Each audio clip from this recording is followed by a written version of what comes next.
What is the first thing that comes to mind when someone says the word pirate? Forget Johnny Depp and black flags waving in the wind. When you think of them, you imagine chaos, plunder, and anarchy. But here is the real, strictly guarded secret of the golden age of piracy. The most successful pirate crews were far from chaotic. They had strict rules, social welfare, and even an early form of democracy. Not all pirates were lone wolves. Most signed a document known as the Articles of Agreement, or simply the Pirate Code. This was not a law, but a contract that all crew members had to agree to before setting sail. But here lies the first puzzle. These codes were vital to the crew, yet they were illegal in every court of law. That's why they were written quickly, on board, and after being adopted, they almost always vanished, burned, sunk, ensuring they would never fall into the hands of the Admiralty. It is only through the mysterious book by Captain Johnson, published after piracy had mostly ended, that we gain insight into the rules of Captain Roberts. Rule number 1, no captain's word without reason. The captain was elected by vote and only held absolute authority during battle. Once the fighting was over, he was just another vote, just like the lowest sailor. Rule number 2, equal division of loot. There were no privileges by birth. Every crew member received a set number of shares. Interesting fact, high-ranking officers got more shares, but even the cook, crucial for morale, was sometimes rewarded with an extra portion.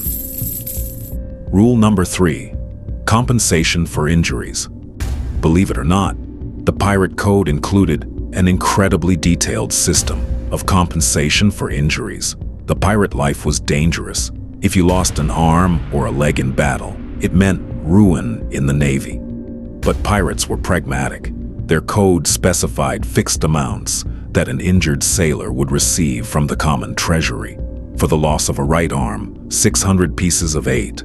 For a leg, 500. For an eye or a finger, 100. This was not charity. It was an insurance contract.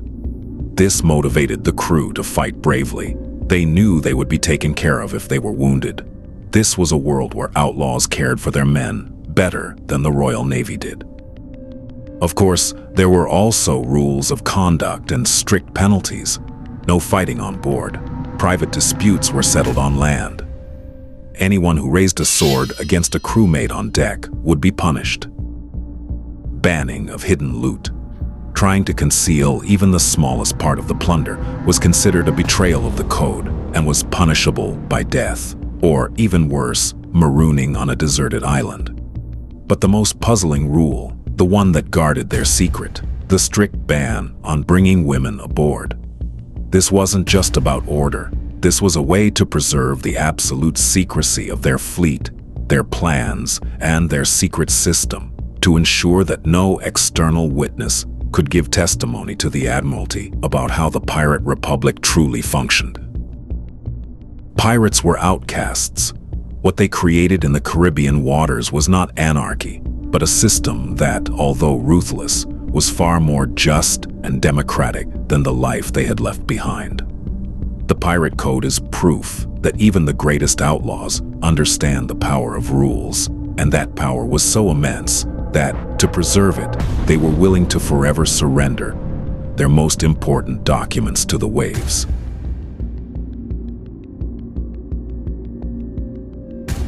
If you stayed till now, thanks for watching. If you liked this video, like, share, and subscribe will mean so much to me. See you soon.